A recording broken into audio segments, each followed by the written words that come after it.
ఈ విషయం గురించి ఆలోచించడం కోసం అని చెప్పి నేను కొంచెం ఇబ్బంది పడ్డాను అని అంటే నిజంగా ఇబ్బంది పడ్డాను.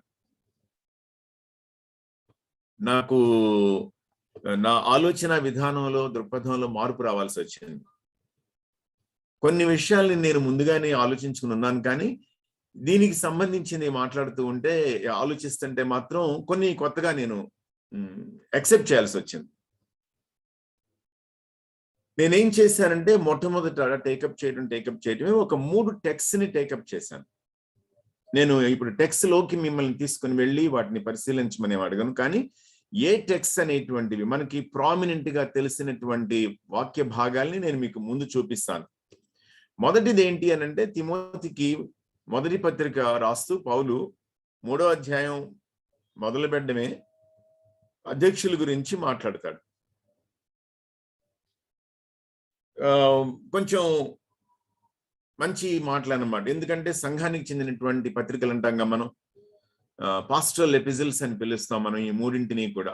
తిమోతికి రాసిన 2 పత్రికలు, తీతుకు రాసినటువంటి పత్రిక, ఈ 3 కలిపి పాస్టరల్ ఎపిజిల్స్ అని అంటే ఏంటంటే పాస్టర్, షెపర్డ్, కాపరి. సో దానికి సంబంధించినటువంటి కాపరి జీవితానికి సంబంధించినటువంటి, లేకపోతే సంఘానికి నాయకత్వం వహించే వ్యక్తి చేయాల్సినటువంటి పనులకి సంబంధించినటువంటివి కాబట్టి మనం కొంచెం ఈ పర్టికులర్ పత్రికల దగ్గరికి వచ్చేటప్పటికి జాగ్రత్త పడి చదువుతాం.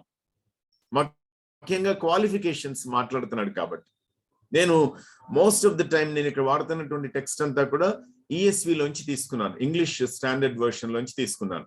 సో మీకు ఎన్ఐవిలో కొంచెం మాటలు తేడా ఉండొచ్చు, కేజీబీలో ఇంకొంచెం మార్పులు ఉండొచ్చు, ఎన్కేజీబీలో మార్పులు ఉండొచ్చు. అవి కూడా నేను మీకు చూపించడానికి ప్రయత్నిస్తాను.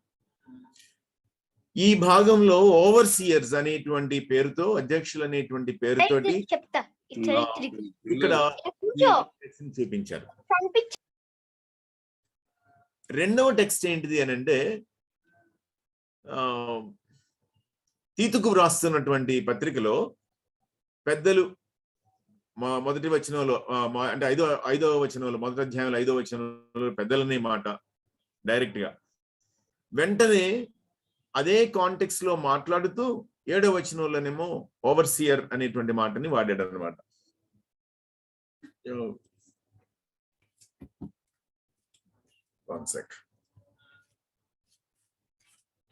తీతుకు రాసినటువంటి పత్రిక 5వ వచనంలో ఏమంటాడంటే పెద్దలను నియమించి నిమిత్తమే అన్నాడు అనమాట 5వ వచనంలో. 7వ వచనంలో ఏమన్నాడు అని అంటే అధ్యక్షుడు అని అన్నాడు. ఓవర్సియర్ అనేటువంటి మాటగా ట్రాన్స్లేట్ చేయబడినటువంటి మాటని ఇంగ్లీష్ లో ఏమంటున్నాడు, తెలుగులో ఏమంటున్నాడు అంటే అధ్యక్షుడు అని అంటున్నాడు అనమాట. తర్వాత 3వ భాగం ఏంటి అని అంటే మళ్ళీ తిమోతికి రాసినటువంటి మొదటి పత్రికలోనే 7 వచనాలేమో ఓవర్సియర్స్ గురించి, అధ్యక్షుల గురించి మాట్లాడిన తర్వాత 8వ వచనం నుండి 13వ వచనం వరకు ఎవరి గురించి మాట్లాడుతున్నాడంటే పరిచారకుల గురించి మాట్లాడుతున్నాడు. దాన్ని ఇంగ్లీష్ బైబిల్ ఏమని ట్రాన్స్లేట్ చేసింది అని అంటే డీకన్స్ అనే మాటతో ట్రాన్స్లేట్ చేసింది. సో ఇక్కడ మనకి ఉన్నటువంటి మాటలు ఏమేమిటి అని అంటే ఒక పక్కనేమో ఎల్డర్స్, ఇంకొక పక్కన ఓవర్సియర్స్, ఇంకొక పక్కన డీకన్స్, రకరకాల మాటలు అనమాట. కొన్ని ట్రాన్స్లేషన్స్ ప్రెస్బిటర్స్ అనేటువంటి మాటని కూడా వాడిని. నేను రకరకాల మాటలు చూడడానికని ప్రయత్నించాను. ఇక్కడ చూసారా దాదాపుగా 40 ట్రాన్స్లేషన్స్ అనమాట ఇవి. ఇది నా సొంత ప్రతిభేమీ కాదు. ఈసోడ్ అనేటువంటి ఒక సాఫ్ట్వేర్ ఉంది. ఆ సాఫ్ట్వేర్ లోకి వెళ్ళి ఒక వచనం తీసుకుని దానికి కంపేర్ అని అంటే కనుక వర్షన్స్ కంపారిజన్ వస్తుంది ఇట్లా బయటికి.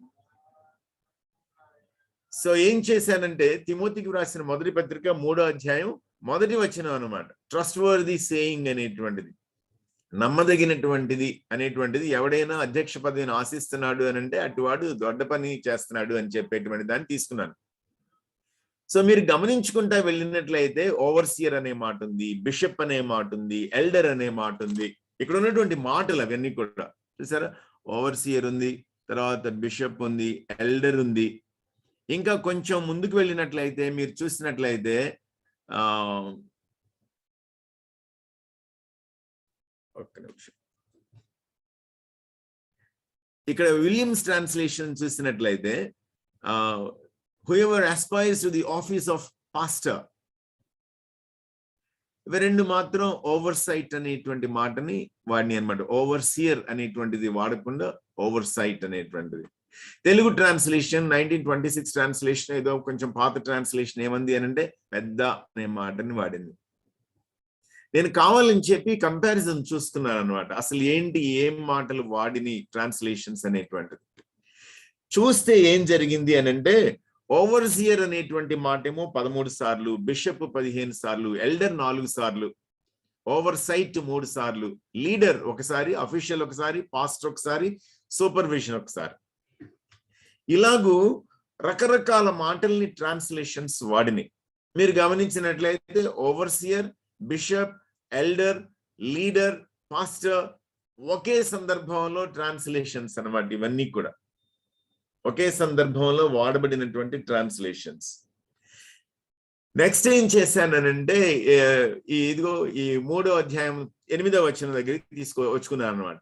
అక్కడికి వచ్చి అది అచ్చంగా దేని గురించి అని అంటే పరిచారకుల గురించి, డీకన్స్ అనేటువంటిది. మీరు ఇక్కడ గమనించినట్లయితే ఇక్కడ కూడా అట్లాగనే సర్వెంట్స్ అన్నమాట వాడాడు, డీకన్స్ వాడాడు, మినిస్టర్స్ వాడాడు, చర్చ్ ఆఫీసర్స్ వాడాడు, తర్వాత స్పెషల్ సర్వెంట్స్ అనే మాట వాడాడు, చర్చ్ హెల్పర్స్ అనేటువంటి మాట వాడాడు, ఇంకొక చోట మినిస్ట్రెంట్స్ అనే మాట వాడాడు, అటెండెంట్స్ అనే మాట వాడాడు, తెలుగు మాట అచ్చంగా పరిచారకులు అనే మాట వాడాడు. సో ఇది డీకన్స్ అంటే అన్నమాట. సో ఎట్లాగ వాడాడు అని అంటే, ఇదిగో మళ్ళీ సేమ్ అనాలిసిస్ చేసుకుంటే డీకన్స్ 26 సార్లు, మినిస్టర్స్ ఏమో 3 సార్లు, సర్వెంట్స్ 4 సార్లు, special servants, ministrants, attendants, servant leaders, తర్వాత church helpers, church officers. So ఏమైనా సరే సెన్స్ దేన్ని ఫోకస్ చేస్తుంది అని అంటే సర్వీస్ అనేటువంటిది, సర్వెంట్ అనేటువంటిది, పరిచర్య, పరిచారము అనేటువంటి సెన్స్ అన్నమాట. ఇంకొక పని కూడా చేశాను.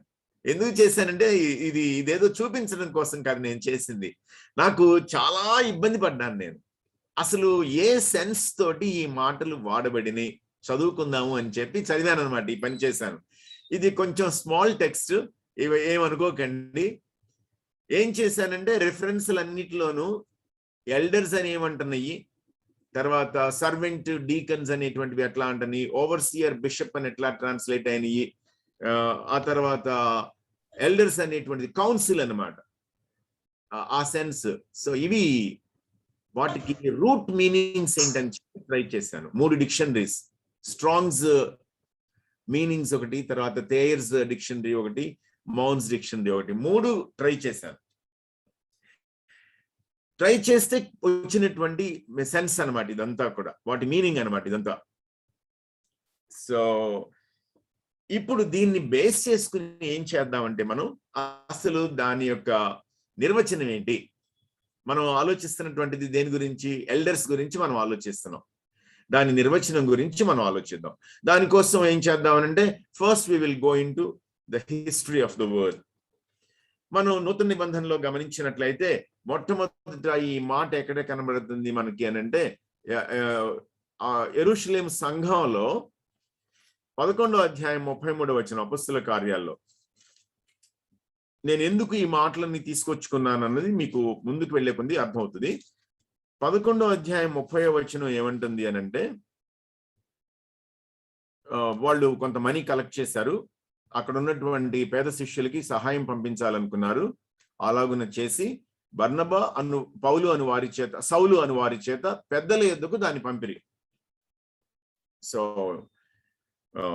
బర్నబా, పౌలు ఇద్దరు కలిసి కలెక్ట్ చేసినటువంటి మనీ అంతటిని, అంటే ఏషియాలో ఉన్నటువంటి సంఘాలని కలెక్ట్ చేసినటువంటి మనీని తీసుకొని బయలుదేరారు అనమాట. ఎవరికి ఇవ్వడం కోసం అంటే యెరూషలేములో ఉన్నటువంటి పెద్దలకు ఇవ్వడానికి. ఇక్కడ మనం గమనించాల్సింది ఏంటి అని అంటే, మీరు అక్కడ దాన్ని కొంచెం ముందుకు వెళ్ళి, నేను ఇక్కడ కొంచెం బైపాస్ చేసి ఒక అధ్యాయాన్ని 15లోకి వెళ్తున్నాను. 15లో మీరు చూసినట్లయితే జెరూసలేం కౌన్సిల్ గురించి ఉంటుంది అన్నమాట. జెరూసలేం కౌన్సిల్లో 2వ వచనం మీరు చూసినట్లయితే, ఈ అంశము విషయమై పౌలును బర్నబాయు తమలో మరి కొందరును యెరూషలేమునకు అపొస్తలుల యొద్దకును పెద్దల యొద్దకును వెళ్ళవలెనని సహోదరులు నిశ్చయించరు. అంటే అపొస్తలులు సెపరేట్గా ఉన్నారు, పెద్దలు సెపరేట్గా ఉన్నారు అక్కడ. సో పెద్దలు ఉన్నారు. మనకి ప్రముఖంగా ఈ పెద్దల్లో కనపడే వ్యక్తి ఎవరు అనంటే యేసుక్రీస్తు ప్రభు సహోదరుడైనటువంటి యాకోబు. కౌన్సిల్ కి ఆయన ప్రెసిడెంట్ గా పనిచేశారు. ఎట్లాగో పేతురు తర్వాత కౌన్సిల్ మొత్తాన్ని అడ్రస్ చేసి కౌన్సిల్ డెసిషన్ ని ఆయనే బయటికి వినిపించారనమాట. సో యాకోబు ఆ తర్వాత కూడా ఆయన చాలా ప్రామినెంట్ ప్లేస్ లో కనబడతారు మనకు. బాగుంది. తర్వాత మీరు 14వ అధ్యాయంలో గమనించినట్లయితే 23వ వచనం చూస్తే ప్రతి సంఘములో వారికి పెద్దలను ఏర్పరచి ఉపవాసం ఉండి ప్రార్థన చేసి వారు నమ్మిన ప్రభువునకు వారిని అప్పగించరు. సో ప్రతి సంఘానికి వాళ్ళు పెద్దల్ని ఏర్పాటు చేశారు. అంటే ఏంటంటే వాక్యం ప్రకటించడం, ఆ వాక్యానికి స్పందించి క్రైస్తవులయ్యారు. క్రైస్తవులైనటువంటి వాళ్ళలో నుండి ఆ సంఘంగా కూడుకోవడం మొదలు పెట్టగానే వాళ్ళలో నుంచి కొంతమందిని ఏం చేశారంటే లీడర్స్ చేశారు అనమాట. అక్కడ ఎల్డర్స్ చేశారు, వాళ్ళని పెద్దలుగా చేశారు అనమాట. పెద్దలుగా చేసి వాళ్ళని ప్రభువుకి అప్పగించారు. అంటే మిషనరీ జర్నీస్ అన్నింటిలోనూ ఇదే జరుగుతూ వచ్చింది. తర్వాత లుస్త్రలోకి వెళ్ళినప్పుడు జరిగినటువంటి సంఘటనని పౌలు ఏం చేస్తున్నాడు అని అంటే తిమోతికి రాస్తూ మొదటి పత్రికలో ప్రస్తావిస్తున్నాడు. ఏమని ప్రస్తావిస్తున్నాడు? 4:14లో, నాయనా తిమోతి, పెద్దల హస్త నిక్షేపణము వలన పెద్దలు హస్త నిక్షేపణము చేయగా ప్రవచన మూలమున నీకు అనుగ్రహింపబడి నీలో ఉన్న వరము. అంటే నా అనుమానం ఏంటి అనంటే, ఇదిగో తిమోతిని ఏర్పాటు చేసుకుని పౌలు శీలలు తమతో తీసుకువెళ్లాలని కోరినప్పుడు బహుశా అక్కడ ఉన్నటువంటి పెద్దలు ఇతన్ని అనాయింట్ చేసి ఈయన కోసం ప్రార్థన చేసి పంపించారు. ఆ అనాయింట్ చేయటం అనేటువంటిది ఎట్లా చేశారు అనంటే, అక్కడ ఉన్నటువంటి పెద్దలు కలిసి అతని మీద చేతులు పెట్టి ప్రార్థన చేశారన్నమాట. సో పెద్దలు పెద్దలు పెద్దలు 4వ సందర్భం మనం ప్రముఖంగా ఆలోచించాల్సిన సందర్భం ఏమిటి అనంటే, తీతుకు వ్రాసినటువంటి పత్రికలో తీతుతోటి డైరెక్ట్ గా చెప్తున్నాడు. మొదటి అధ్యాయం 5వ వచనంలో, నేను నీకు ఆజ్ఞాపించిన ప్రకారము నీవు లోపముగా ఉన్న వాటిని దిద్ది ప్రతి పట్టణములోనూ పెద్దలను నియమించే నిమిత్తమే నేను క్రేతులో నిన్ను విడిచి వచ్చితిని. యూజువల్ గా ఎవరు చేసేవాళ్ళు ఈ పని అని అంటే పౌలు చేసేవాడు. ఇప్పుడు పౌలుకి బహుశా టైం లేదేమో, క్రేతులో తీతుని విడిచిపెట్టేసి వచ్చేసాడు అనమాట. వచ్చే ముందు ఏం చెప్పాడంటే, ఇక్కడ ఆర్డర్ తక్కువగా ఉంది, ఆర్డర్లోకి తీసుకుని థింగ్స్ అన్ని. అంతేకాకుండా ప్రతి పట్టణంలో, అంటే క్రేతు చాలా పెద్ద ద్వీపం, ఆ ద్వీపంలో పట్టణాల్లో ఉన్నటువంటి ప్రతి సంఘానికి పెద్దల్ని నియమించు అని చెప్పాడు అనమాట. సో ఈ పెద్దలు అనేటువంటి కాన్సెప్ట్ అనేది పౌలుకి కొత్త కాదు, సంఘాలకి కొత్త కాదు. సరిగా చెప్పాలి అని అంటే ఎక్కడి నుంచి పుట్టుకొచ్చింది అని అంటే, ఈ పెద్దలనే కల్చర్ హిస్టారికల్ కల్చర్, చారిత్రకమైనటువంటి నేపథ్యం ఇది. అంతేకాకుండా రిలీజియస్ బ్యాక్గ్రౌండ్ కూడా అనమాట. అంటే మతపరమైనటువంటి నేపథ్యం. అంటే ఎలాగూ ఇస్రాయేలీల్లోనూ పెద్దలు ఉన్నారు, గోత్రాల్లో పెద్దలు ఉన్నారు, వంశాల్లో పెద్దలు ఉన్నారు, కుటుంబాల్లో పెద్దలు ఉన్నారు. ఆ తర్వాత కొంచెం మనం ముందుకు వెళ్ళినట్లయితే ఆయా సందర్భాల్లో అన్నమాట సమాజ మందిరాలుగా చీలిపోయిన తర్వాత ఆయా ప్రదేశాల్లో ప్రజలు సెనగాగ్స్ గా ఎస్టాబ్లిష్ అయిన తర్వాత వాటిల్లో పెద్దలు. సో ఈ పెద్దల కల్చర్ అనేటువంటిది చాలా మామూలు విషయం వీళ్ళకి. ఈ పెద్దలు అనేటువంటి విషయం మనం గమనించినట్లయితే సంఘం ఏర్పాటు కాక ముందు కూడా ఈ యూదుల్లో పెద్దలు సన్హెద్రిన్ సభ, పెద్దల సభ. సో ఇలాగూ వాడటం అనేటువంటిది అలవాటు అనమాట. అదే పద్ధతిలో బహుశా పౌలు కూడా ప్రతి సంఘంలోనూ పెద్దల్ని ఏర్పాటు చేశాడా ఆయనంతటా ఆయనగా. ఒక చోట మాత్రం యెరూషలేములో మాత్రం పెద్దలు ఈయనకంటే ముందు నుంచే ఉన్నారు. ఎవరికంటే ముందు నుండి? పౌలు ఏర్పాటు చేసిన విధానం కంటే ముందు నుండే ఉన్నట్లుగా మనకు అర్థం అవుతుంది. ఎలా చెప్పాలి, మనం ఎలా అర్థం చేసుకుంటున్నాము? పౌలు బర్నబాలు సహితం రిపోర్టింగ్ అనేటువంటిది ఎక్కడ చేశారు అని అంటే అపొస్తలులతో పాటు పెద్దలకు కూడా చేశారు. పెద్దలు కూడా కలిసి కూర్చున్నారు అన్నమాట. సో ఈ సందర్భాలన్నింటిలోనూ వాడిన మాటలు ఏంటంటే, ఇదిగో ఈ 4 మాటల్ని వాడారు. బిషప్ అనే మాట, ఓవర్సియర్ అనే మాట, ఎల్డర్ అనే మాట, ప్రెస్బిటర్ అనే మాట. ఈ మాటలు వాడారనమాట. సో మనకి అర్థం కావాల్సింది ఏంటి అనంటే, ఈ మాటలన్నీ కూడా ఒకే సందర్భంలో ఒకే పొజిషన్ని, స్థానాన్ని ఉద్దేశించి వాడబడినాయి. ఇది నేను సొంతంగా నా అంతటి నేను తీర్మానించుకున్నటువంటి విషయం ఏమీ కాదు. బైబిల్ స్కాలర్స్ కూడా, న్యూ టెస్టిమెంట్ స్కాలర్స్ ఏం చేశారంటే, బైబిల్లో వాడినటువంటి సందర్భాలన్నీ పురస్కరించుకొని తీసుకొని వాటిని కంపేర్ చేసిన తర్వాత వాళ్ళు వచ్చినటువంటి అవగాహన అన్నమాట. ఇప్పుడు మీరు గమనించినట్లయితే నేను కావాలని చెప్పి ఇలా వాడేశాను, ఇలా కావాలని చెప్పి అన్ని దేనికి పాయింట్ చేస్తున్నాయి. బిషప్ అనే మాట కావచ్చు, ఓవర్సియర్ అనే మాట కావచ్చు, ప్రెస్బిటర్ కావచ్చు, పాస్టర్ కావచ్చు. పాస్టర్ అనే మాట కూడా వాడే చూపిస్తున్నాను నేను మీకు. నిజానికి పాస్టర్ అనేటువంటి మాటని ఎన్నిసార్లు మనం చూస్తాము అని అంటే, ఒక్కసారో 2 సార్లు, అంతకు మించి కనబడలేదు అక్కడ. ముఖ్యంగా పాస్టర్ యాజ్ అన్ అపాయింట్మెంట్ సరిగా చూడాలి అని అంటే, if you go to Ephesians chapter 4, ఎఫెసీయులకు రాసిన పత్రిక 4వ అధ్యాయంలో 5 స్థానాల్ని మాట్లాడుతూ ఉదహరిస్తూ పౌలు అక్కడ వాడినటువంటి మాట ఏంటి అని అంటే, పాస్టర్ టీచర్ అని కాంబినేషన్ వాడాడు. కొంతమంది 2 కలిసి ఒకటి అంటారు, కొంతమంది 2 వెవ్వేరు అని అంటారు అన్నమాట. అవ్వచ్చు, కాకపోవచ్చు. ఏమైనా సరే పాస్టర్ అనేటువంటిది అక్కడే ప్రస్ఫుటంగా వాడబడింది, మిగిలిన చోట్ల మనకి కనబడదు అని అంటారు అన్నమాట స్కాలర్స్. సో వాళ్ళు ఏంటి చివరికి కంక్లూషన్ ఏంటి అని అంటే, అధ్యక్షుడు కావచ్చు, అంటే బిషప్ కావచ్చు, ఓవర్సియర్ కావచ్చు, ప్రెస్బిటర్ కావచ్చు, పాస్టర్ కావచ్చు, ఇవన్నీ ఒకే ఒక్క మాటనికి దారి తీస్తున్నాయి, ఒకే మాటని సూచిస్తున్నాయి. ఆ మాట ఏంటి అని అంటే ఎల్డర్, పెద్ద అనేటువంటి మాట. సో ఇక్కడ మనం ఆలోచించినట్లయితే మనకు కొంచెం ఇబ్బంది అనిపించవచ్చు. మీరు అడగాల్సినటువంటి, రైస్ చేయాల్సినటువంటి క్వశ్చన్ అనమాట. మరి బిషప్ అని అంటే ఇప్పుడున్నటువంటి మీనింగ్ వేరు, పాస్టర్ అని అంటే ఇప్పుడున్నటువంటి మీనింగ్ వేరు అని చెప్పి. ఎందుకని బిషప్ గాని పాస్టర్ గాని, పాస్టర్ అని అంటే అర్థం ఏంటి? పాస్టర్. పోనీ అమెరికన్ ప్రొనౌన్సియేషన్ మీకు కావాలంటే పాస్టర్ అని అన్నారంట అమెరికన్స్. ఈ మాటకి ఎంతమంది అని అంటే 1 అయిపోయింది అనమాట. కాపరి, ఒక్కడే అని అయిపోయింది అనమాట. ఎట్లా అయిపోయింది? పాస్టర్ ఈజ్ ఎ పొజిషన్ లాగా అయిపోయింది. పాస్టర్ అనేటువంటిది రోల్ లాగా కాకుండా, కాపరి అనేటువంటిది పాత్రలాగా కాకుండా, కాపరి అనేటువంటిదే పదవిలాగా తయారైపోయింది. అదే పద్ధతిలో బిషప్ ఏంటి అని అంటే ఒక పొజిషన్ లాగా తయారైపోయింది అనమాట. బిషప్ అనేటువంటిది అది కూడా 1 మళ్ళీ 3-4 పదవులు కాదు. ఏమైపోయింది అని అంటే స్థాయిని రిఫ్లెక్ట్ చేసేటువంటి మాటలు అయిపోయారు. అంటే some of these words started indicating position towards the end of the first century itself. అది చిత్రం అన్నమాట. మొదటి శతాబ్దపు చివరికి వచ్చేప్పటికే ఈ మాటలు ఒక వ్యక్తి పదవి అనేటువంటి సూచనలోనికి వచ్చేసినాయి అన్నమాట. సో అది కాలక్రమేణా అవగాహనలో వచ్చినటువంటి మార్పు తప్పించి బైబిల్ వాడుతూ ఉన్నటువంటి విధానం, అవగాహన మాత్రం కాదు. మనం బైబిల్లో ఆ విషయాలను చూసినట్లయితే మనకు అర్థం అవుతుంది.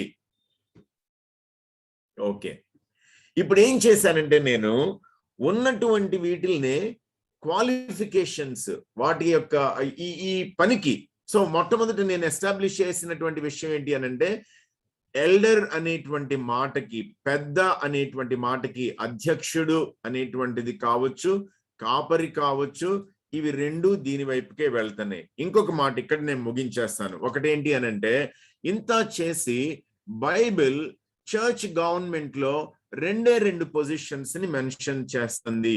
ఒకటేంటి అనంటే ఎల్డర్, రెండవది ఏంటి అనంటే డీకన్. ఈ 2 పొజిషన్స్ ని మాత్రమే మెన్షన్ చేస్తుంది.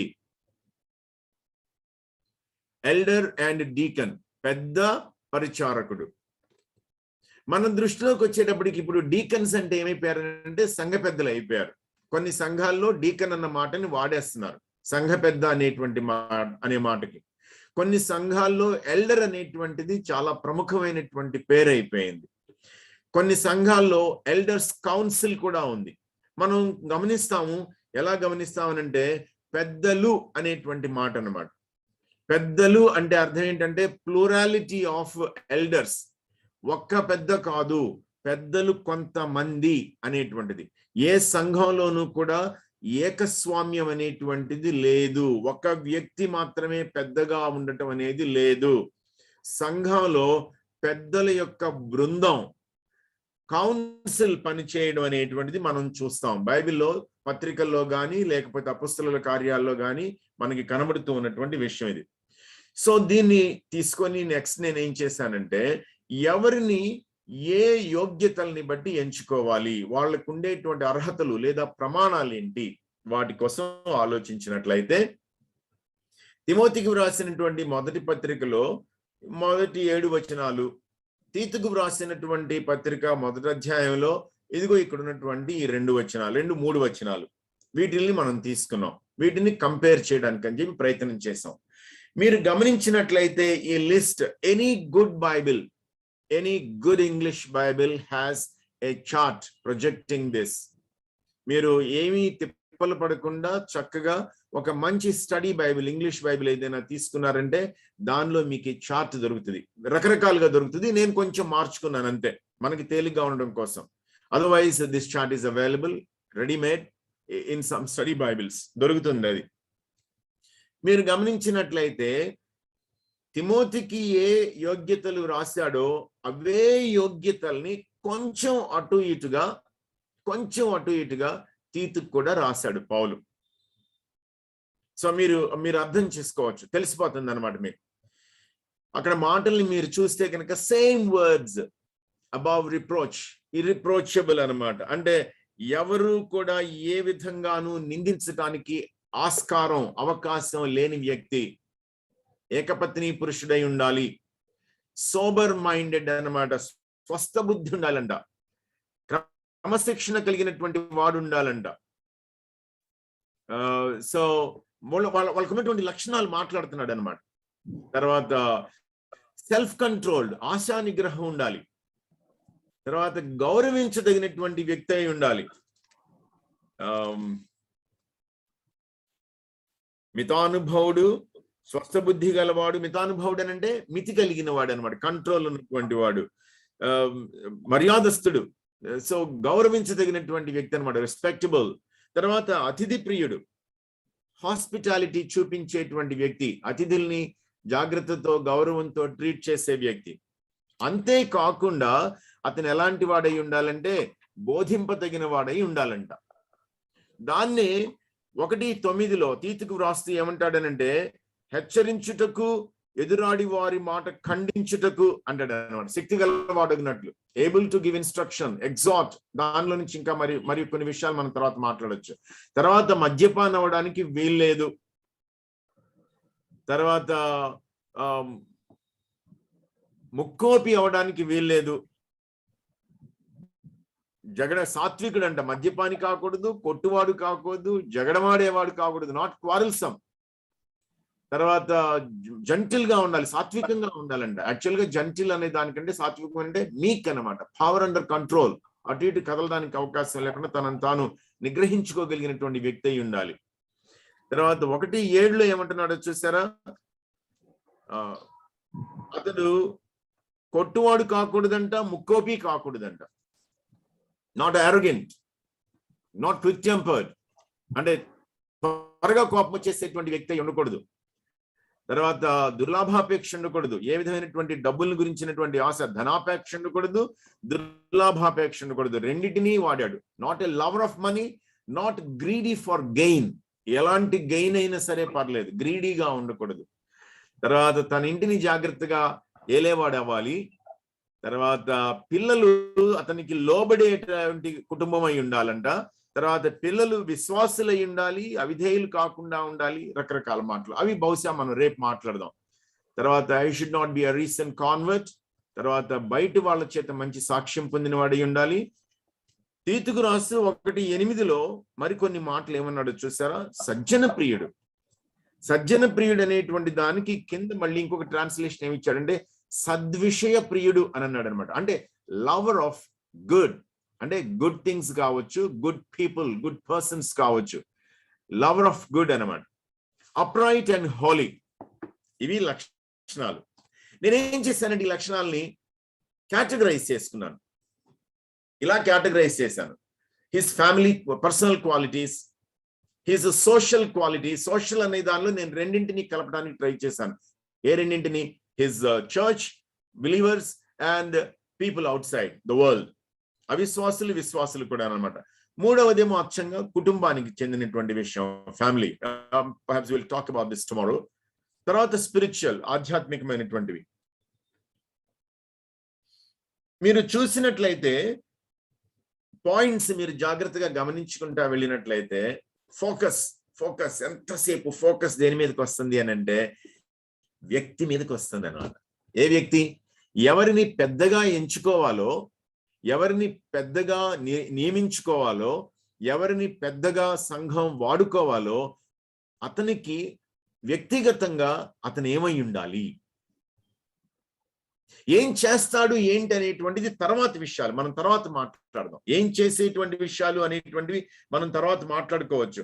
But now we have to understand that the focus is on the person of the elder, not the work. అతని పని మీద లేదు, అతని యొక్క మూర్తిమత్వం మీద ఉందన్నమాట. అతని శీలం మీద ఉంది, అతని గుణాల మీద ఉంది, లక్షణాల మీద ఉందన్నమాట. అంటే అతని లక్షణాలే అతని యోగ్యత చెప్పాలంటే కనుక. ఏంటి లక్షణాలు అని అంటే, నా కోరిక ఏంటి అని అంటే, ఇలాంటి టైంలో when we are seriously considering the role of the elder in the church, maybe the local church or at a bigger level, అది డయాసిస్ కావచ్చు, లేకపోతే కనుక సినాడ్ కావచ్చు, ఎలాంటి మాటలు వాడుకున్నాం ఈ చర్చ్ని అనుసరించి, లోకల్ కాంగ్రిగేషన్ కావచ్చు, లేకపోతే కలెక్షన్ ఆఫ్ కాంగ్రిగేషన్స్ కావచ్చు, చూసేటప్పుడు మనమైతే ఈ రోజున పెద్దలుగా స్వీకరించడానికి, ఎన్నుకోవడానికి, నియమించుకోవడానికి ఏ లక్షణాలని చూస్తున్నాము, బైబిల్ ఏ లక్షణాలని ఉదహరించింది, ఉద్దేశించింది, మనం పోల్చుకుని ఒక్కసారి జస్ట్ అలా ఆలోచిస్తే, పెద్ద రీసెర్చ్ చేయనక్కర్లేదు, మనం కొంచెం ఆలోచిస్తే మనకు అర్థమైపోతుంది. అంటే how far we have already gone from the scriptural standard. లేఖన ప్రమాణానికి మనం ఎంత దూరం వచ్చేసాము, ఎంత వేరైపోయాము అనేది మనకు అర్థమైపోతుంది. చూడండి, పర్సనల్ క్వాలిటీస్, వ్యక్తిగా అతడికి ఉండాల్సినటువంటి లక్షణాలు అన్నమాట. స్వస్థ బుద్ధి ఉండాలంట, ఆశా నిగ్రహం కావాలంట, సెల్ఫ్ కంట్రోల్డ్ అయి ఉండాలి అతను. సెల్ఫ్ కంట్రోల్డ్ అంటే అర్థం ఏంటి అని అంటే మితానుభవం అన్నమాట. ఏ విధమైనటువంటి పరిమితులు దాటకూడదు. నేను ఒక మాట ఉపయోగిస్తాను, ఈ పోతు లేదా బోతు తోటి వచ్చేటువంటి మాటలు ఏవైనా సరే చూసుకోండి మీరు. బోతు గాని, పోతు గాని, తిండిబోతు, తాగుబోతు, నిద్రబోతు, తిరుగుబోతు, తిట్టుబోతు, సోమరిపోతు. ఏంటి గురించి మాట్లాడుతుందో తెలుసా? ఇది లిమిట్లెస్నెస్ గురించి మాట్లాడుతుంది, అన్కంట్రోల్ గురించి మాట్లాడుతుంది అన్నమాట. ఏ విధంగానూ అదుపు లేని స్థితి గురించి మాట్లాడుతుంది. ఇది ఇవాళ కొత్తగా కనిపెట్టిన విషయం కాదు. ఇది ఒకరోజు బైబిల్ చదువుకుంటా ఉంటే నాకు సడన్ గా ఇంతకాలము తిరుగుబోతు, తాగుబోతు విన్నాను, నేను నిద్రబోతు విన్నాను, నాకు సడన్ గా నా నోరు గుర్తొచ్చింది నాకు. ఎందుకంటే అప్పుడు నోటి గురించి చదువుకుంటున్నాను, నాలుగు గురించి చదువుకుంటున్నాను అనమాట. నాకు వెంటనే నాకు నాలుగు మీద అదుపు లేదు కాబట్టి నేను తిట్టుబోతునో వదరబోతునో అయి ఉంటాను. వదరటం అంటే ఏంటంటే వాగటం అనమాట, ఊరికనే పేలటం. బైబిల్ దేని గురించి మాట్లాడుతుంది అంటే సెల్ఫ్ కంట్రోల్ అని అంటుంది అనమాట. He should not be a drunkard. అదేంటి, పెద్దలు తాగుబోతులు ఉంటారా అంటే మనకు ఆశ్చర్యం వేయాలన్నమాట. ఎవరిలోంచి తీసుకొచ్చారు వీళ్ళని? శిష్యుల్లో నుంచి తీసుకొచ్చారు. యేసుక్రీస్తు ప్రభుని రక్షకునిగా ఎరిగిన వాళ్ళలో నుంచి తీసుకుని వచ్చారు వీళ్ళని. వీళ్ళు మరి తాగుబోతులు ఎట్లా అవుతారు అంటే అర్థం ఏంటి అనంటే వాళ్ళ చుట్టూ ఉన్నటువంటి సమాజం యొక్క ప్రభావం వీళ్ళ మీద బాగా బలంగా పనిచేస్తూ ఉంటుంది అనమాట. లేదా వాళ్ళ బ్యాక్గ్రౌండ్ లో నుంచి వచ్చినటువంటి ఆ ఛాయలు, ఆ ఇన్ఫ్లుయెన్సెస్ అనమాట, ప్రభావాలు ఇంకా పూర్తిగా పోలేదనమాట. అంటే కంట్రోల్ లేకుండా పోయిందనమాట వీళ్ళకి. సో వాళ్ళు మద్యపానం అవ్వడానికి వీల్లేదు. వైలెంట్ గా ఉండకూడదంట అతను, అంటే కొట్టేవాడు కాకూడదంట. కొట్టేవాడు కాకూడదు అని అంటే కలబడి కొట్టేయడమే ఇంకంతే. వద్దంటున్నాడుగా. ఏ సంఘానికి ఉద్దేశించి మాట్లాడుతున్నాడు? ఎఫెసుకి రాస్తున్నాడు ఇదే మాట, క్రేతుకి ఇదే మాట రాస్తున్నాడు. ఉండటానికి వీల్లేదని అంటున్నాడు. ఎంత కష్టమో. గముక్కున ఎవరి సంగతో ఎందుకు, నా సంగతి చెప్తాను. నా 3 రోజుల క్రితం 4 రోజుల క్రితం మా ఆఫీస్ అటెండెన్స్ తోటి మాట్లాడుతా ఉన్నాను అనమాట. ఎవరి విషయం మాట్లాడుతున్నాను. ఆల్ ఆఫ్ ఎ సడన్ ఒక రకమైన ఉద్రేకం వచ్చేసింది, కోపం వచ్చేసింది. నేను తట్టుకోలేకపోతున్నాను, కోపం వస్తుంది నాకని అంటున్నాను. నేను ఏంటి కోపం వస్తే తట్టుకోలేకపోతున్నాను ఏంటి? నా వయసు ఏంటి? నేను చేసేది ఏంటి? నేను మాట్లాడే మాటలేంటి? అంటే కంట్రోల్ తప్పిపోవడం అనేటువంటిది గొప్ప విషయం ఏంటి? ఏం కాదు. నాకే చాలా సిగ్గు అనిపించింది. ఏంటి నేను ఇట్లా బిహేవ్ చేస్తున్నాను అనిపించింది. వైలెంట్ గా ఉండడానికి వీలేదని అంటుంది బైబిల్. అంటే నువ్వు కలబడి కొట్టనక్కర్లేదు, కొట్టేటువంటి ఉద్రేకం వచ్చేసేయటం, నీ బాడీ దాని కంట్రోల్లోకి వెళ్ళిపోవడం.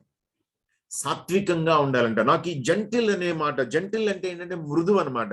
జెంటిల్ కంటే కూడా మంచిది మాట ఏంటి అంటే మీక్ అనమాట. మీక్, powerful but never losing control. చాలా శక్తి కలిగి ఉండటం, ఎన్నడూ అదుపు తప్పిపోకపోవడం. తర్వాత ఏమంటాడు చూసారా? Not arrogant or quick tempered. అతిశయించకూడదు ఎవరి మీద. అంతేకాకుండా వెంటనే ముక్కు మీద కోపం ఉండటం అనమాట. షార్ట్ టెంపర్డ్ గా బ్రతికేసేయటం. ఈజీలీ ఇరిటబుల్ అనమాట. తొందరగా కోపం వచ్చేసేయటం. అంటే కోపం రాకూడదా? రావచ్చు. రావాలా వద్దా? రావాలి. ఎలా రావాలి? నీ స్పృహ కోల్పోకుండా రావాలి.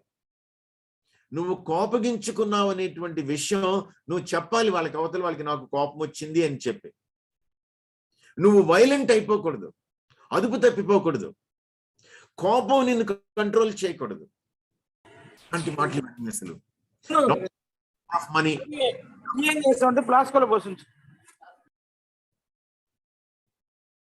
Not a lover of money. డబ్బుకి ఏ విధంగానూ కూడా లొంగిపోకపోవడం, డబ్బుకి ఆశపడిపోకుండా ఉండటం. ధనాపేక్ష సమస్తమైన కీడుకి మూలం అని అంటున్నాడు అదే పత్రికలో ముందుకు వెళ్ళిన తర్వాత దుర్లాభం కోసం అని చెప్పి దురాశ కలిగి ఉండొద్దు. తప్పుడుగా వచ్చేటువంటి లాభం వద్దు, దానికి దురాశ పెట్టుకోకూడదు. అయితే ఏమై ఉండాలి అని అంటే మంచిని ప్రేమించేవాడివై ఉండాలి. మంచి విషయాల్ని, మంచి వ్యక్తుల్ని, మంచిని ప్రేమించాలి. అంటే అర్థం ఏంటంటే నువ్వు యాక్టివ్గా మంచిని కోరుకోవాలి, మంచితో అసోసియేట్ అవ్వాలి, మంచిని ప్రమోట్ చేయాలి. మొహమాటాలకి పోయి చెడు దగ్గర నోరు మూసుకుని ఉండకూడదు, కామ్గా కూర్చోటానికి వీల్లేదనమాట.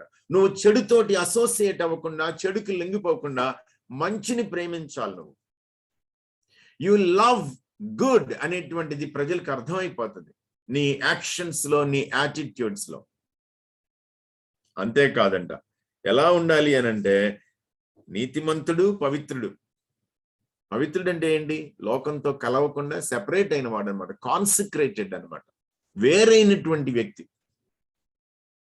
ఇవే లక్షణాలని మనం గమనించినట్లయితే సోషల్లోకి వచ్చినప్పుడు ఇర్రిప్రోచబుల్ అని అంటాడు, నిందారహితుడు. ఎవరు నిందించడానికి వీల్లేదు, బయట వాళ్ళు నీ వంక చూసి వేలెత్తడానికి వీల్లేదు. మర్యాదస్తుడై ఉండాలి, అతిథి ప్రియుడై ఉండాలి.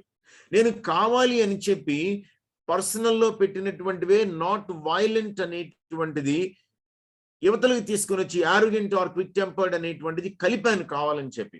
ఎందుకు అనంటే నీలోనే వైలెన్స్ నీకు అర్థమవుతా ఉంటది. నీ ఆరోగెన్స్ బయటికి కనబడకపోయినా నువ్వు ఎక్స్పీరియన్స్ చేస్తావు. తొందరగా కోపం రావటం కూడా నీకు తెలుస్తుంది. సోషల్ దగ్గర నేను ఎందుకు పెట్టాను అనంటే your neighbors can also easily detect it. దాని గురించి అన్నమాట. నీ చుట్టూ ఉన్నటువంటి వ్యక్తులు, నీ సంఘం, నీ సహవాసం నీలో ఆ లక్షణాన్ని తేలిగ్గా గ్రహించడానికి అవకాశం ఉంది. దాని గురించి అన్నమాట. అందుకనే అది సెల్ఫ్ ను, సొసైటీని రెండింటిని అఫెక్ట్ చేసే క్వాలిటీ కింద నేను కావాలని చెప్పి అక్కడ పెట్టాను అనమాట. అంటే we can actually detect in ourselves, sense in ourselves that we are suffering from such and such issues, problems. తర్వాత well thought of by outsiders, బయట వ్యక్తుల చేత గౌరవం పొందినటువంటి వాడై ఉండాలన్నమాట. Oh nice, very good. చాలా మంచి మాటలు మాట్లాడుతున్నాడు. స్పిరిచువల్ దగ్గరికి వస్తే ఏమన్నాడు చూసారా? ఏబుల్ టు టీచ్ అని అంటున్నాడు. అతను బోధింప సమర్థుడై ఉండాలంట. దాని గురించి మళ్ళీ మనం తర్వాత మాట్లాడదాం. అంతేకాకుండా అప్పటికప్పుడు కొత్తగా రక్షణ పొందిన వ్యక్తి అయి ఉండడానికి వీల్లేదు. మీరు గమనించినట్లయితే అపొస్తలుల కార్యాల్లో ఉన్నటువంటి సిచ్యుయేషన్ కి, తిమోతికి వ్రాసినటువంటి ఈ పత్రికలో ఉన్న సిచ్యుయేషన్ కి కొంచెం తేడా ఉంది. అపొస్తలుల కార్యాల్లో ఏం చేశాడు? సంఘాలని స్థాపిస్తూ ఆ సంఘాల్లో అక్కడికక్కడ వాళ్ళని పెద్దలుగా నియమిస్తూ ముందుకు వెళ్ళిపోయాడు. అయితే విషయం ఏంటి అనంటే, ఇప్పుడు దాదాపుగా ఒక 10-15 సంవత్సరాల తేడా ఏమైనా వచ్చుండొచ్చేమో ఈ మిషనరీ జర్నీస్ కిను ఇప్పుడు తిమోతికి రాసినటువంటి ఈ పత్రికకి మధ్యలో.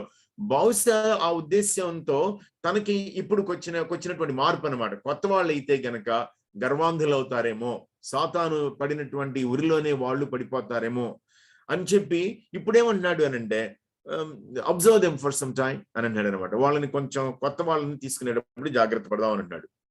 అంతేకాకుండా వాళ్ళని ఏమన్నాడు అనంటే, దేవుని గృహ నిర్వాహకులు అని అన్నాడు. అపొస్తలుల కార్యాలు ఎఫ్సీలో ఉన్నటువంటి పెద్దల్ని మిలేతుకు పిలిపించి వాళ్ళతో మాట్లాడేటప్పుడు వాళ్ళ దగ్గర మాట్లాడినటువంటి మాటలు అన్నమాట. దేవుని గృహ నిర్వాహకులు వీళ్ళు, గాడ్స్ స్టూవర్డ్స్ అనమాట. ఇంట్రెస్టింగ్ వర్డ్స్ ఇవన్నీ కూడా. ఇన్ని క్వాలిటీస్, ఇన్ని క్వాలిఫికేషన్స్ ని మనం మన పెద్దల్లో చూసుకోవాలి, మన పెద్దల్లో వెతుక్కోవాలి. మనం ఇవాళ మన సంఘాల్లో పెద్దల్ని నియమించుకోవడానికి ఈ విధమైనటువంటి యోగ్యతల్ని, ప్రమాణాలని అనుసరిస్తున్నామా, అనుసరించడం లేదా? ఇప్పుడు దాన్ని నా మీదకి నేను తిప్పుకుంటున్నాను. ఒకవేళ నన్ను సంఘంలో పెద్దగా స్వీకరించాలి అనంటే ఈ లక్షణాలు నాలో ఉన్నాయా లేవా? నేను ఈ ప్రమాణాలని మీట్ అవుతున్నానా, మీట్ అవటం లేదా? నేను సరిపోతానా, సరిపోనా? ఎగ్జాక్టింగ్ స్టాండర్డ్స్ ఇవి, ఖచ్చితమైనటువంటి ప్రమాణాలు, అటు ఇటు చేసుకోవడానికి అవకాశం లేని ప్రమాణాలు. ఎందుకోసం అంటే ఒక్కసారి కాదు 2 సార్లు రాశాడు ఈ మాటల్ని.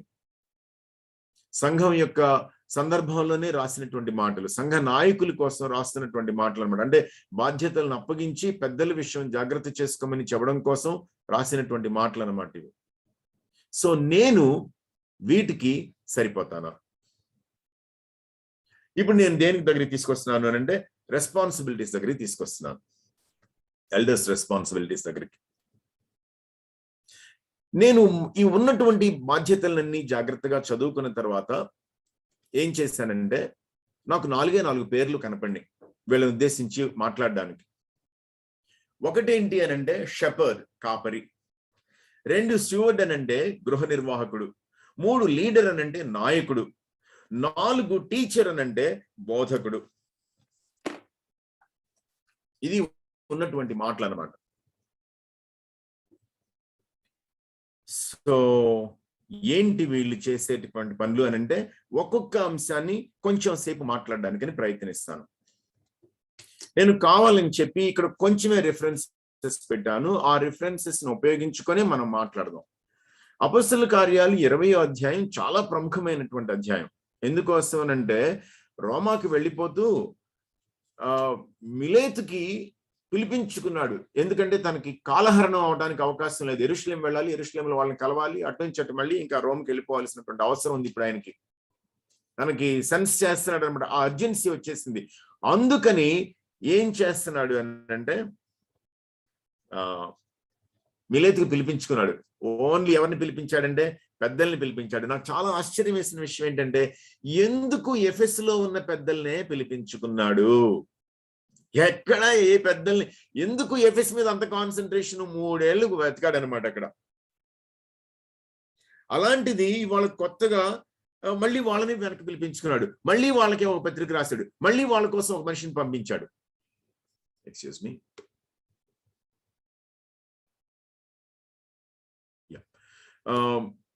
సో ఎఫెస్ మీద ఏంటో చాలా ప్రత్యేకమైనటువంటి శ్రద్ధ పెట్టాడు. చాలా ఇష్టంగా ట్రీట్ చేశాడు వీళ్ళని. 20వ అధ్యాయంలో, అపొస్తలుల కార్యాలు 20వ అధ్యాయంలో వాళ్ళతో మాట్లాడుతున్నటువంటి మాటలు అన్నమాట. 28వ వచనం అంటాడు చూసారా, దేవుడు తన స్వరక్తం ఇచ్చి సంపాదించిన తన సంఘమును కాయుటకు పరిశుద్ధాత్మ మిమ్మును దేనియందు అధ్యక్షులనుగా ఉంచెనో ఆ యావత్తు మందను గూర్చి. చూసారా, మంద అన్నమాట. మంద అంటే గొర్రెల మంద. ఈ గొర్రెల మందకి మీరు అధ్యక్షులు అని అంటాడు అన్నమాట. అంటే ఎవరు మీ మందలకి ఎవరుంటారు అంటే కాపర్లు ఉంటారు. మీరు మందకి కాపర్లు, జాగ్రత్త అని అంటాడు అనమాట. మీ గురించి మీరు జాగ్రత్త పడాలి, అంతేకాకుండా మీ మందని గురించి కూడా జాగ్రత్త పడాలి. అక్కడ ఉన్న మాటలు, మీ మట్టుకు మిమ్మును గురించి, యావత్తు మందను గూర్చి మీ మట్టుకు మిమ్మును గూర్చి జాగ్రత్తగా ఉండుడి. ఏం మాటలు అసలు ఇవి, ఎంత మంచి చక్కటి మాటలు చూడండి. 35వ వచనం చూసారా, ఏమంటాడు? మీరును ఇలాగు ప్రయాసపడి బలహీనులను సంరక్షించాలి. మీరు పెద్దలైపోయినంత మాత్రాన ఖాళీగా ఉండటానికి వీల్లేదు, మీరు కూడా కష్టపడాలి. నేను ఎలా కష్టపడ్డానో చూశారుగా. నా అవసరముల నిమిత్తమును నాతో ఉన్న వారి నిమిత్తమును ఈ నా చేతులు కష్టపడినవని మీకే తెలియదు. మీరు కూడా కష్టపడాలి. మందలో బలహీనులు ఉంటారు, బలహీనుల్ని మీరు సంరక్షించాలి. సో వాళ్ళని ఏం చేయమంటున్నాడు అని అంటే సపోర్ట్ చేయమంటున్నాడు. వాళ్ళని సపోర్ట్ చేయమంటున్నాడు. వాళ్ళని జాగ్రత్తగా చూడండి. అక్కడ ఏమంటాడో చూసారా, ఎన్ని మాటలు అంటే ఈ మాటలు. నేను వెళ్ళిపోయిన తర్వాత క్రూరమైన తోడేళ్లు మీలో ప్రవేశించినని నాకు తెలియను. వారు మందను కనికరింపరు, మరియు శిష్యులను తమ వెంట ఈడ్చుకొని పోవలెనని వంకర మాటలు పలుకు మనుష్యులు మీలోనే బయలుదేరుదురు. ఎవరిని అంటున్నాడు? పెద్దలు అంటున్నాడు. బాబు మీరు పెద్దలు రా, కానీ రేపొద్దున మీరే తోడేళ్ళు అవ్వడానికి అవకాశం ఉంది, అబద్ధ బోధకులు అవ్వడానికి అవకాశం ఉంది. వంకర మాటలు పలికి ఈడ్చుకుని వెళ్ళిపోతారు. క్రూరమైన తోడేళ్ళేమో బయట నుంచి వస్తాయి, లోపల నుంచి అబద్ధ బోధకులు తయారైపోతారు. జాగ్రత్త. ఎవరితో చెప్తున్నాడంటే పెద్దలతో చెప్తున్నాడు, మీలోనే. అమ్మ బాబోయ్, ఎంత భయపడాల్సినటువంటి విషయం ఇది. సో జాగ్రత్తగా వాళ్ళని మీరు మందని కాపలా కాసుకోండి, సంరక్షించండి అని అంటున్నాడు. జాగ్రత్తగా సంరక్షించండి అని అంటున్నాడు అనమాట. ఇంకా గొప్ప మాటలు ఎవరు రాస్తారంటే పేతురు రాస్తాడు అనమాట. పేతురు రాసినటువంటి మాటల్లో మొదటి పత్రిక 5వ అధ్యాయంలోనికి వెళ్ళినట్లయితే అసలు ఆయన మాట్లాడడం మొదలుపెట్టడమే తననేమంటాడంటే తోటి పెద్దని అని అంటాడు. ఎవరు తోటి పెద్ద అనంటే నేను కూడా మీతో పాటు ఒక పెద్దని.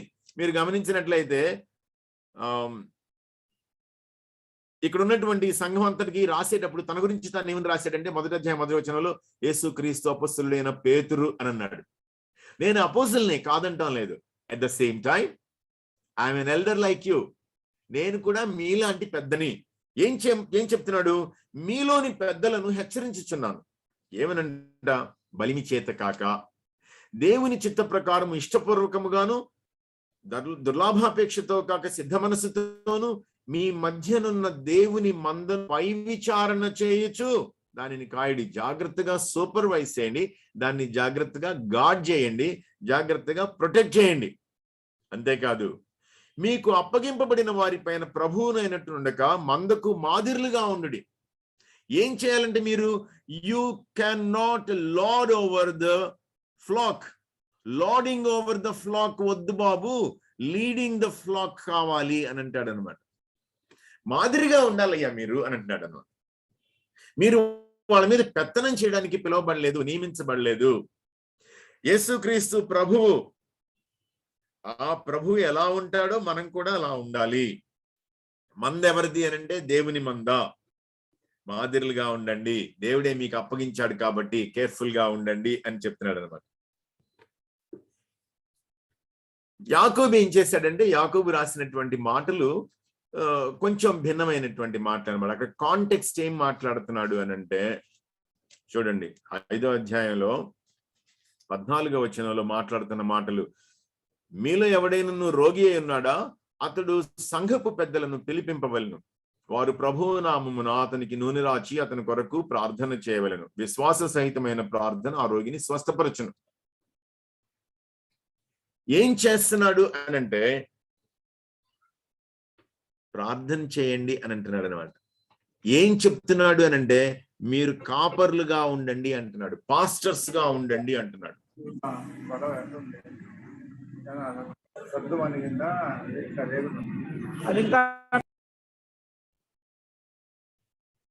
పాస్టర్స్ గా ఉండండి అని అంటున్నాడు.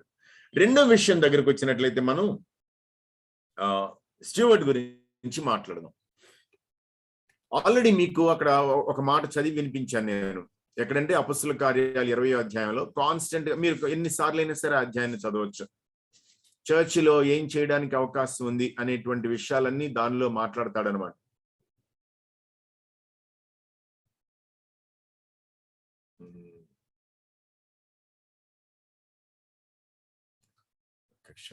ఇది కాదు, హెబ్రీయులకు రాసిన పత్రిక 13:17 చదువుదాం.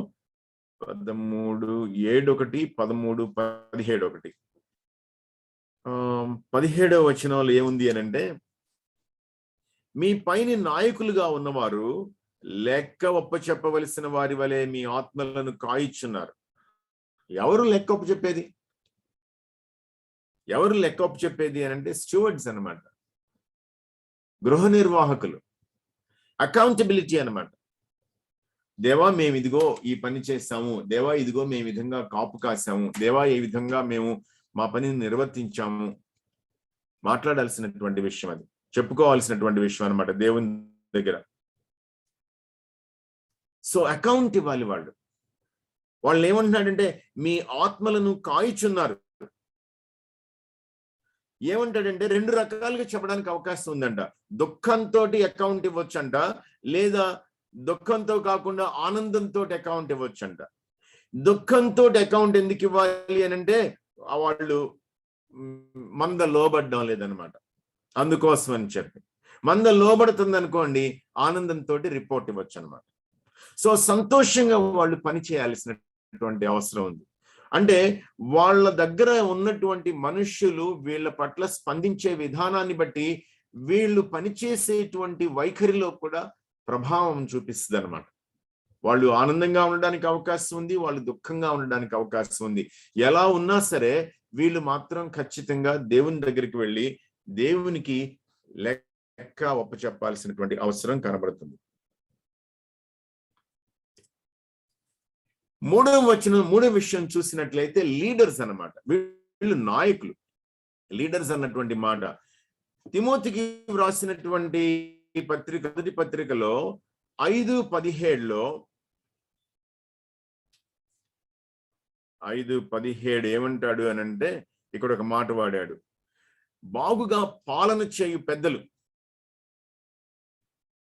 సో పరిపాలన చేస్తారన్నమాట, వాళ్ళు రూల్ చేస్తారు. అంతే, అంటే రూల్ చేయటం అనేటువంటి మాటకి మనకు అర్థం కావాల్సింది అథారిటీ. వాళ్ళు పై విచారణ చేస్తారు. 13:7-17 హెబ్రీయులకు రాసినటువంటి పత్రిక. నేను అటు ఇటు మిమ్మల్ని తిప్పుతున్నాను, సేమ్ వచనాలు కావాలని చెప్పి వాటిని మళ్ళీ మళ్ళీ చదవటం అనమాట. వాటిలో ఉన్నటువంటి సెన్స్ ని మనం అర్థం చేసుకోవటం కోసం. 7వ వచనం చూసినట్లయితే 13:7లో మీ పైని నాయకులుగా ఉన్నవారు. అదే మాటని మళ్ళీ ఏమంటున్నాడు అని అంటే 17వ వచనంలో మీ పైని నాయకులుగా ఉన్నవారు. వీళ్ళు సూపర్వైజ్ చేస్తారు. ఒక ఆయన ఏమన్నాడంటే ఈ రెండు మాటల్ని వాడాడు, ఎల్డర్ అనే మాట, ఓవర్సియర్ అనే మాట. ఎల్డర్ లో ఏముంటది అని అంటే ఎక్స్పీరియన్స్ ఉంటుంది. రెండో విషయం ఏంటంటే మెచ్యూరిటీ ఉంటుందంట. అంటే ఎదిగిన వాళ్ళు అనమాట. ఎందుకు ఎలా ఎదిగారు వాళ్ళు అంటే అనుభవంతో ఎదిగిన వాళ్ళు. ఓవర్సియర్కి ఏముంటది అని అంటే రెస్పాన్సిబిలిటీ ఉంటుంది, బాధ్యత ఉంటుంది అనమాట. కాయమంటున్నాడుగా జాగ్రత్తగా. ఈ రెస్పాన్సిబిలిటీతో పాటు వీళ్ళకి ఏమి ఇవ్వబడింది అని అంటే అథారిటీ ఇవ్వబడింది, అధికారం ఇవ్వబడింది. సో వాడినటువంటి మాటల యొక్క భావనని ఈ విధంగా కూడా మనం తీసుకోవడానికి అవకాశం ఉంది. ఒకటేమో షెపర్డ్, రెండేమో స్టూవర్డ్, కాపరి, గృహ నిర్వాహకుడు. మూడవ మాట ఏంటంటే నాయకుడు. నాలుగవ మాట ఏంటంటే బోధించేవాడు. ఎవరి సంగతి మాట్లాడుతున్నాం మనం? పెద్దల సంగతి మాట్లాడుతున్నాం. పెద్దల సంగతి మాట్లాడేటప్పుడు చూద్దాం. ఇక్కడ మళ్ళీ అపొస్తలుల కార్యాల్లో 20వ అధ్యాయంలోకి వెళ్ళినట్లయితే 30-31 వచనాలు మనం చూసినట్లయితే వార్నింగ్ జాగ్రత్తగా ఇచ్చేసాడు. శిష్యులను తమ వెంట ఈడ్చుకొని పోవలెనని వంకర మాటలు పలుకు మనుష్యులు మీలోనే బయలుదేరుదురు. అందుకని ఏం చేయమంటున్నాడు? నేను 3 సంవత్సరాలు రాత్రింబగళ్ళు కన్నీళ్లు విడిచుచు ప్రతి మనుష్యునికి మానక బుద్ధి చెప్తున్నానని మీరు జ్ఞాపకం చేసుకుని మెలకువగా ఉండండి, జాగ్రత్త శ్రద్ధగా ఉండండి, మీరు విడిచిపెట్టొద్దు, చూసుకుంటా ఉండండి. అంటే అబద్ధ బోధకులు రావడానికి అవకాశం ఉంది, మీరే టర్న్ అయిపోతారేమో భయం, జాగ్రత్తగా చూసుకోండి.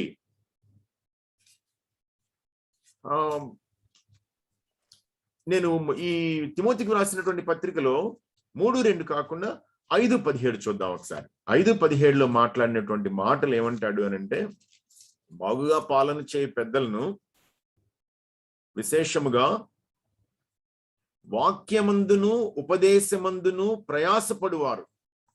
అంటే 2 మాటలు అన్నమాట అక్కడ, ప్రీచింగ్ అండ్ టీచింగ్. ఎవరు చేసేది అని అంటే సంఘ పెద్దల సంగతి మాట్లాడుతున్నాడు. పెద్దలు అని బైబిల్ ఎవరి గురించి అయితే మాట్లాడిందో వాళ్ళ విషయం మాట్లాడుతున్నాడు.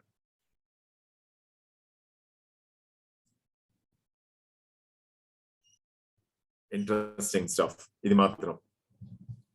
తీతుకి రాస్తూ 1వ అధ్యాయం 9వ వచనంలో అంటాడు, అక్కడ వేరే విషయాలు మాట్లాడాడు.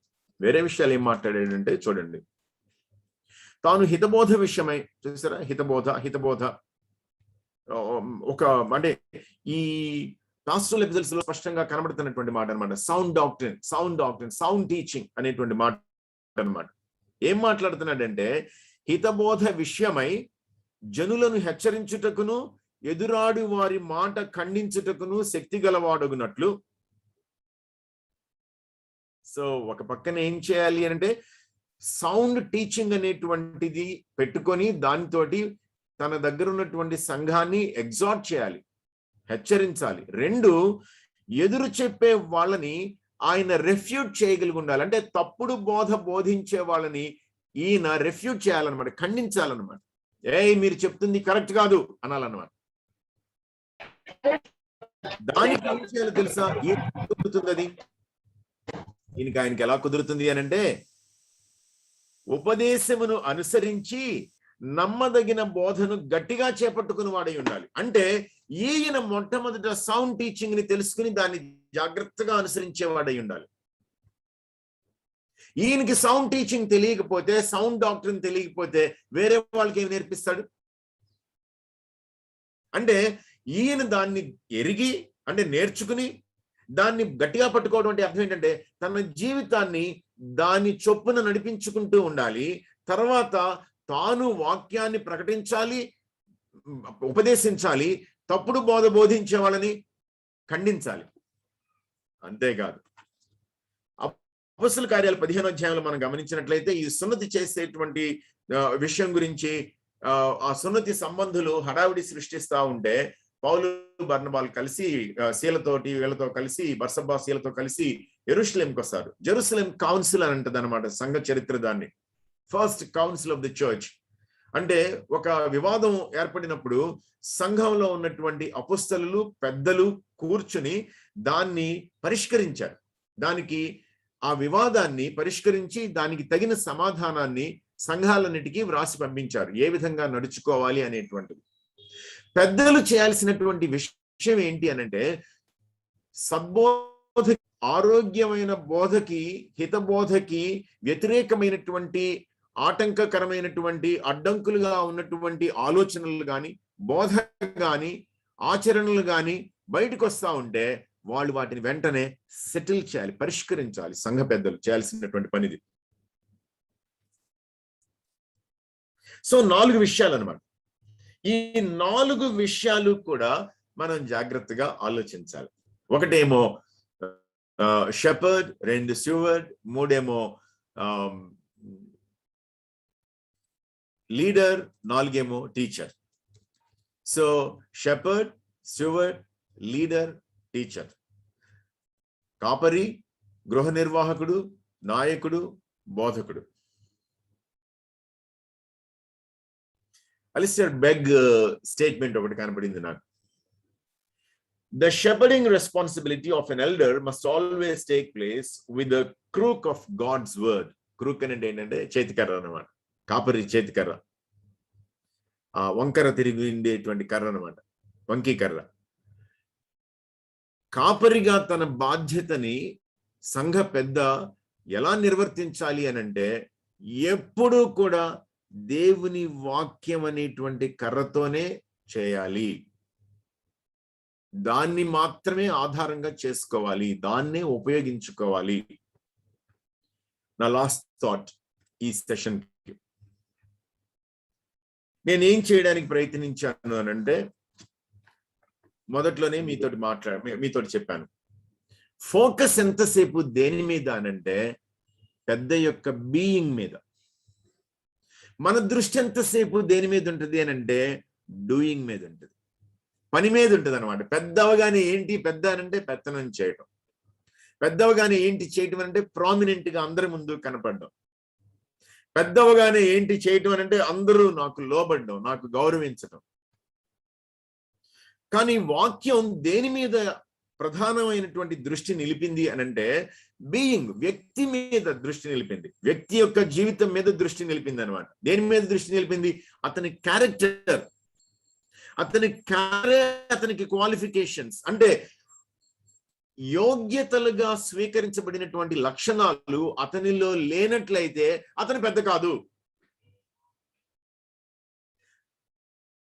పెద్ద కాబట్టి అతను ఈ పని చేయటం కాదు, అతను పెద్దగా ఉండడానికి తగిన లక్షణాలు ఉన్నాయి కాబట్టి పెద్దయ్యాడు.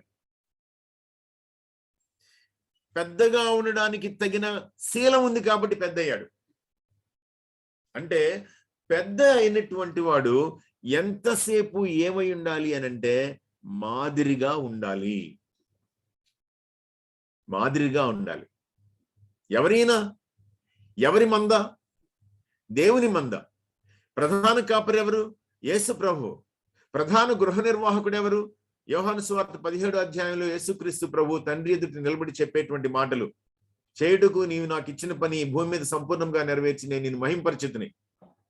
అది పాస్టర్లీ ప్రేయర్ అని అంటాం, కానీ మనం హై ప్రీస్ట్లీ ప్రేయర్ అంటాం, కానీ ఇట్స్ ఏ స్టూవర్డ్స్ అకౌంట్. అది పట్టించుకోం మనం.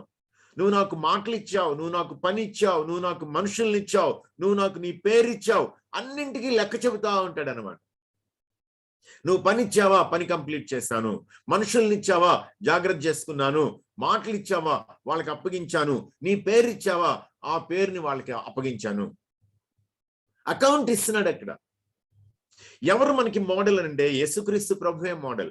అంటే అర్థం ఏంటి అనంటే పెద్దలుగా ఉన్నటువంటి వాళ్ళు సంఘంలో ఎవరి పని చేస్తున్నారు అనంటే యేసుక్రీస్తు ప్రభు పని చేస్తున్నారు అన్నమాట. ఆయన ప్రభువై ఉండి కూడా ప్రభువులాగా ప్రవర్తించలేదు సంఘం మీద. ఆ ప్రభువై ఉండి కూడా ఆయన ఏమని చెప్పాడంటే, నేను గొర్రెలకి మంచి కాపరిని, నేను ప్రాణం పెడతాను, ఆ ప్రాణాన్ని తిరిగి తీసుకుంటాను అని అన్నాడు అనమాట. మోడల్ ఇచ్చాడు ఆయన అక్కడ మనకి. ఇది మనం జాగ్రత్తగా గమనించుకోవాలి. ఈ మాదిరిని మనం అనుసరించాలి. డూయింగ్ ఏంటి? నీ యాక్చువల్ గా సరిగ్గా చెప్పాలి అని అంటే నీ క్యారెక్టరే నీ వర్క్. సరిగ్గా చెప్పాలి అని అంటే your character is your work. ఏం చేస్తావు నువ్వు అంటే నీలో ఏ విధమైనటువంటి మీక్నెస్ లేకుండా, మంద దగ్గర శ్రద్ధతో జాగ్రత్తతో కాకుండా బలిమితో ఇష్టానుసారంగా పై విచారణ చేయటం అనేటువంటిది ప్రభుత్వం చేయటం లాగా ఫీల్ అయితే you are not an elder. నువ్వు పేరుకి పెద్దవచ్చేమో కానీ పనిలో పెద్దవి కాదు, జీవితంలోనూ పెద్దవి కాదు. నీ క్వాలిఫికేషన్స్ నీలో జాగ్రత్తగా నువ్వు నిలకడగా చూసుకుంటా. అందుకని ఏమన్నాడు? హితబోధని అనుసరించి గట్టిగా చేపట్టుకునేవాడై ఉండాలంట. నమ్మదగినటువంటి బోధని. అది ఎప్పుడు సాధ్యమనంటే only when you practice in your being. నీ బీయింగ్ అనేటువంటిది నువ్వేమై ఉన్నావు అనేటువంటిది, నీ గుర్తింపు అనేటువంటిది వాక్యంతో సెటిల్ అయిపోతా ఉంటే, సెటిల్ చేసుకుంటా ఉంటే నీకు నువ్వు పెద్దగా కొనసాగడానికి పనికొస్తావు. అందుకని తిమోతికి రాస్తూ కూడా పౌలు ఏమంటున్నాడు అనంటే, పెద్దల మీద దోషారోపణ వస్తే గనక సాక్షులు లేకుండా చేయొద్దు అని అంటాడు. అంతేకాదు అదే పెద్దలు పాపంలో కొట్టుకుపోవడానికి కూడా అవకాశం ఉంది అని అంటాడు అనమాట. అందరూ భయపడే విధంగా వాళ్ళని బహిరంగంగానే నువ్వు క్వశ్చన్ చేయి. చూసారా, ఇద్దరు ముగ్గురు సాక్షులుంటేనే గాని పెద్ద మీద దోషారోపణ అంగీకరింపకము, ఇతరులు భయపడి నిమిత్తము పాపం చేయవారిని అందరి ఎదుట గద్దింపము. సో ఇది మనం జాగ్రత్తతో చూసుకోవాల్సినటువంటి అన్నమాట.